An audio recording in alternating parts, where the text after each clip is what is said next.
Imaginez, vous êtes dans la cuisine, en train de fouiller dans le placard à la recherche d'une collation rapide et riche en protéines. Ton regard tombe sur une boîte de thon, un vieux classique savoureux, pratique et apparemment sain. Mais que se passerait-il si cette simple boîte de thon pouvait contenir un danger caché qui affectera progressivement votre cerveau et votre bien-être général? La réalité troublante est que certains types de thon peuvent contenir des niveaux alarmants de mercure, un métal lourd toxique.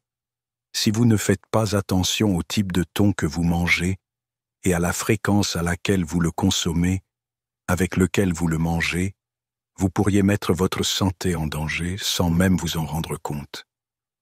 Dans cette vidéo, nous allons lever le voile sur l'industrie du thon et faire la lumière sur les raisons pour lesquelles certains thons sont plus sûrs que d'autres.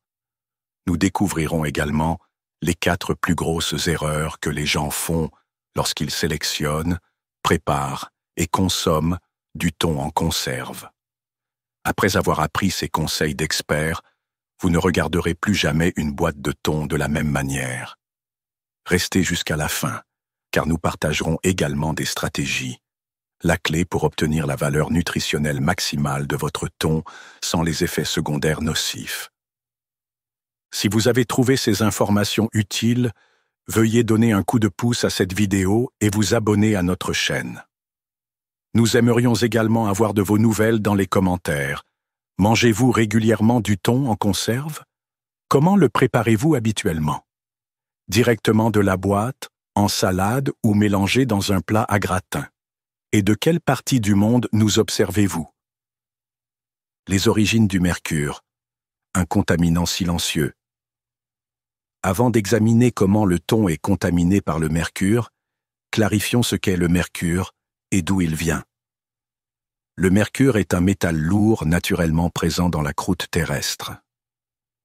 Cependant, vous pourriez être surpris d'apprendre que les activités industrielles humaines, en particulier la combustion et l'exploitation minière du charbon, ont libéré des quantités massives de mercure dans notre environnement au cours du siècle dernier.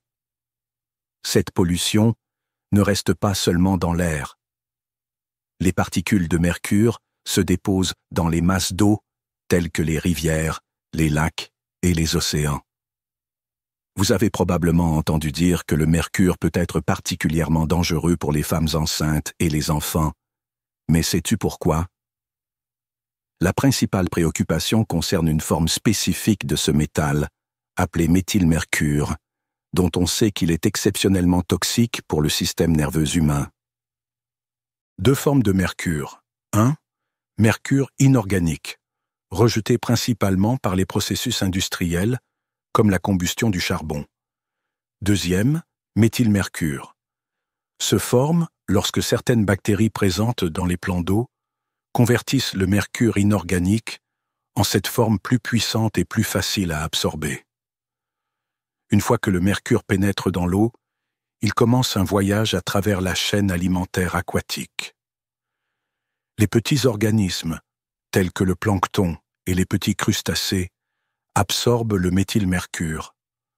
Ensuite, les plus gros poissons sont mangés par ces organismes plus petits.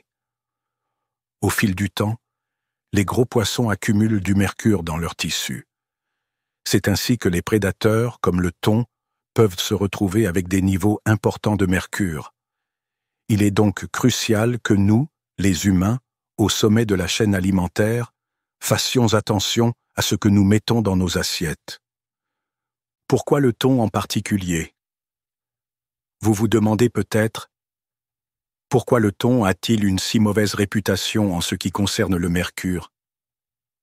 Après tout, il y a littéralement beaucoup de poissons dans la mer.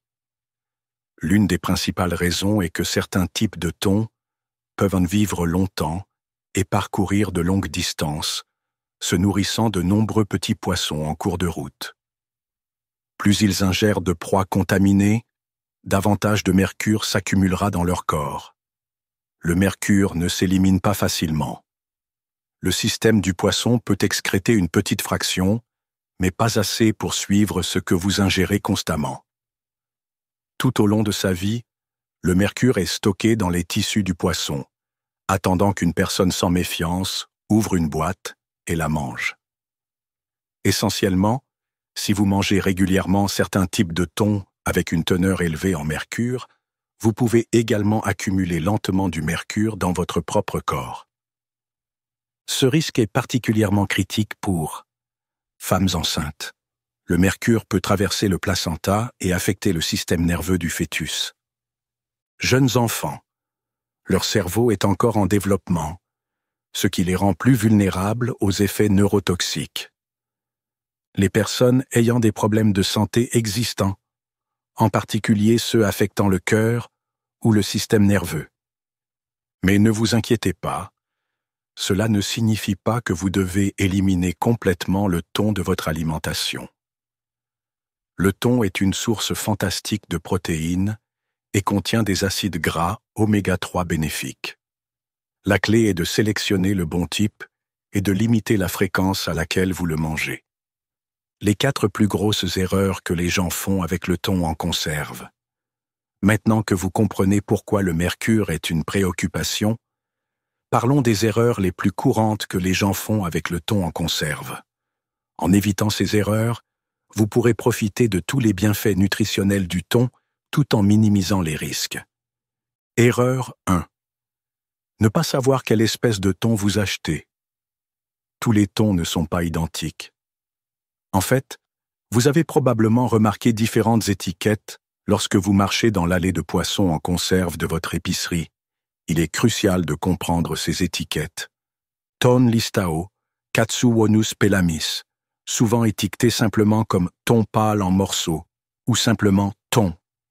C'est une espèce plus petite, qui ne vit généralement que quelques années. Teneur en mercure, environ 0,12 parties par million.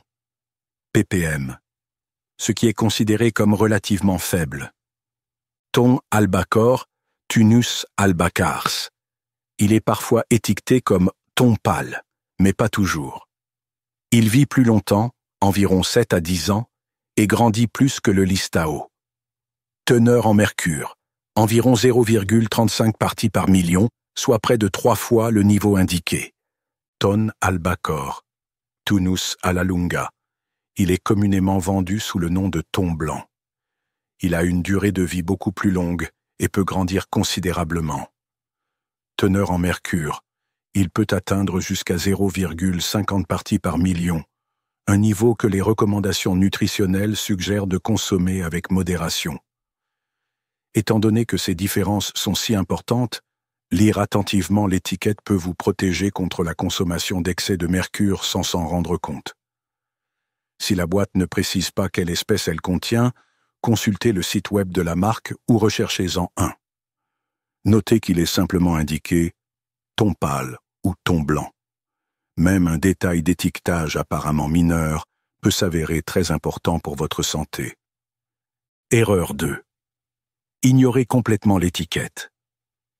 Même si vous savez quelles espèces rechercher, il y a plus d'informations sur l'étiquette qui peuvent vous guider vers un choix plus sain. Les canettes peuvent indiquer emballé dans de l'eau, emballé dans de l'huile, faible teneur en sodium ou sans sel ajouté. Il ne s'agit pas simplement de gadgets marketing.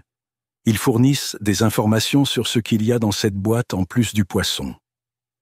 Le thon pâle est souvent associé au thon listao, qui contient moins de mercure. Thon blanc désigne généralement le thon blanc, qui contient plus de mercure. Le thon albacore peut également contenir plus de mercure que le listao, mais dans de nombreux cas, sa teneur est toujours inférieure à celle du thon blanc.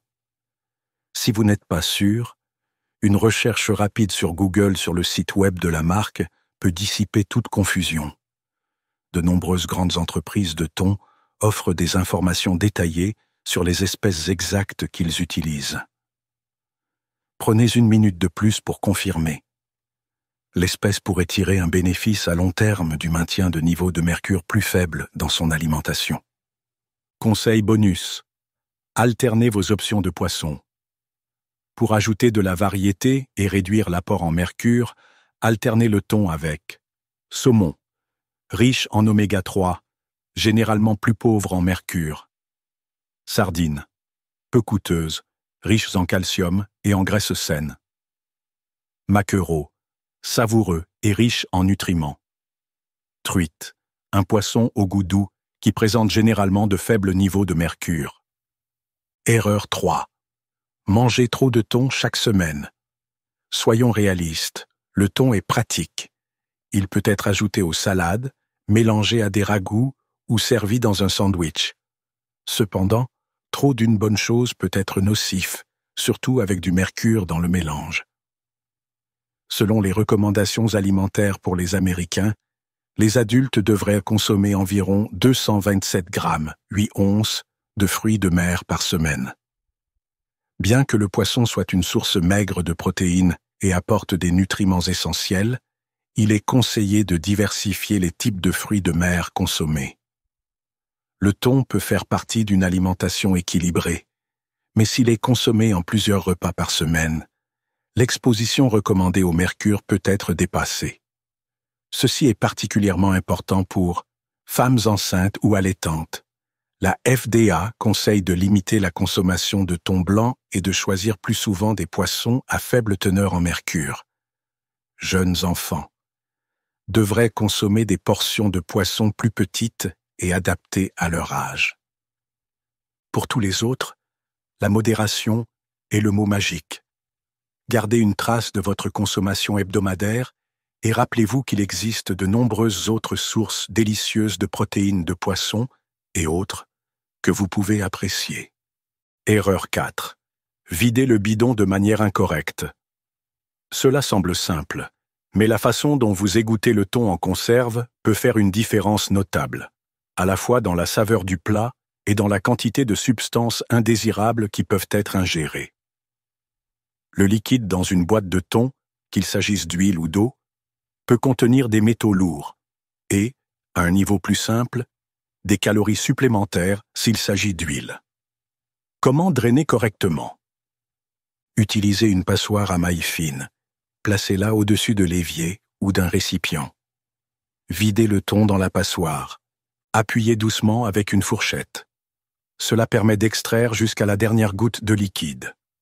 Jetez le liquide. Ne le conservez pas pour d'autres recettes, car il peut contenir une concentration plus élevée de contaminants.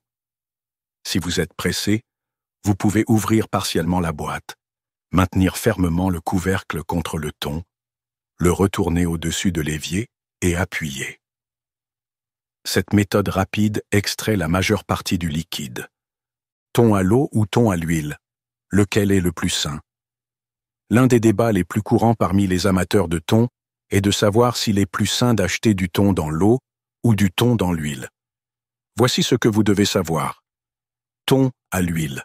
Les huiles contenues dans la boîte peuvent se lier aux contaminants liposolubles, notamment aux métaux lourds tels que le mercure. Lors de la vidange de l'huile, certains de ces contaminants peuvent être rejetés avec l'huile. Il a tendance à être plus calorique, en raison de l'huile ajoutée, mais peut également offrir plus de vitamine D et parfois une concentration plus élevée en acides gras oméga 3, selon le type d'huile utilisée. Thon dans l'eau. Il contient globalement moins de calories, ce qui le rend attrayant pour ceux qui surveillent leur poids.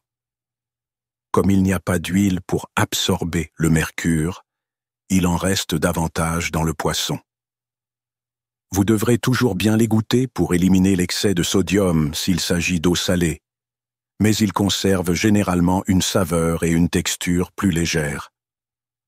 Il est intéressant de noter qu'une étude publiée dans la revue Public Health Nutrition a souligné que les personnes recherchant un apport élevé en oméga 3 pourraient. Je trouve que le thon en conserve dans l'eau est bénéfique, car les huiles de certaines marques peuvent lessiver certains nutriments hydrosolubles. Cependant, pour toute personne principalement préoccupée par le mercure, égoutter soigneusement le thon en conserve dans l'huile peut réduire l'exposition. Équilibrer les objectifs nutritionnels.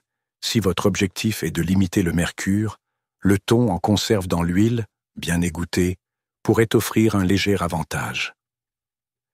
si votre objectif est de réduire les calories et d'obtenir une saveur plus propre. Le thon en conserve dans l'eau pourrait être votre option. Finalement, le meilleur choix dépend de vos priorités personnelles en matière de santé. Quel que soit votre choix, veillez à faire attention aux espèces. Si votre objectif est de consommer moins de calories et d'obtenir un goût plus pur, le thon conditionné dans l'eau pourrait être votre choix. En fin de compte, le meilleur choix dépend de vos priorités personnelles en matière de santé. Quel que soit votre choix, veillez à faire attention aux espèces. Le thon Listao, si vous voulez la teneur en mercure la plus faible, suivi du thon albacore et enfin du thon germon, qui en contient le plus. Quelle quantité de thon est excessive? Il n'existe pas de réponse universelle, car la tolérance au mercure varie d'une personne à l'autre. Certains facteurs de santé, tels que des troubles neurologiques existants, une grossesse ou des maladies auto-immunes, peuvent vous rendre plus sensible au mercure. Cependant, les directives générales en matière de santé suggèrent, adultes, environ 227 grammes d'une variété de fruits de mer par semaine, dont 2 à 3 portions de poisson à faible teneur en mercure. Enfants, 1 à 2 portions de poisson à faible teneur en mercure par semaine, adaptées à l'âge et au poids corporel. Femmes enceintes, choisissez des options à faible teneur en mercure, comme le saumon, les sardines ou le thon Listao, et limitez les choix à forte teneur en mercure comme le thon blanc. Veuillez noter que le type de thon est important. Le thon Listao peut être consommé plus fréquemment, tandis que le thon blanc doit être limité. Si vous n'êtes pas sûr de la quantité de thon appropriée pour vous ou un membre de votre famille, il est toujours conseillé de consulter un professionnel de la santé ou un diététicien agréé. Conseil de pro pour tirer le meilleur parti de votre thon. Vous souhaitez maximiser les bienfaits du thon pour la santé tout en minimisant les risques? Voici quelques suggestions supplémentaires. Mélangez et assortissez. Combinez le thon avec d'autres aliments riches en nutriments comme les légumes-feuilles, les tomates, les avocats ou les céréales complètes. Cela augmente l'apport global en nutriments et peut diluer la concentration potentielle de mercure par repas. Conservez les restes en toute sécurité. Une fois que vous avez ouvert une boîte de thon, transférez les restes dans un récipient hermétique et réfrigérez. Cela permet de conserver le goût frais et d'empêcher la croissance bactérienne. Essayez différentes marques. Certaines marques sont plus transparentes sur leurs pratiques d'approvisionnement et de durabilité. Vous pouvez en trouver une qui teste explicitement les niveaux de mercure ou qui s'associe à des pêcheries engagées à réduire les polluants environnementaux. Pensez à la durabilité. La surpêche est un véritable problème. Recherchez des labels de certification tels que le label du Marine Stewardship Council, MSC, qui indique que le thon a été pêché selon des méthodes plus durables. Expérimentez avec les assaisonnements, des herbes comme l'aneth, le persil ou la coriandre, et des épices comme le paprika ou le poivre de Cayenne peuvent rehausser la saveur du thon. Un filet de citron acidulé peut éliminer n'importe quelle texture huileuse. Cela est utile si vous craignez d'égoutter du thon dans l'huile et que vous souhaitez vous assurer que la saveur est éclatante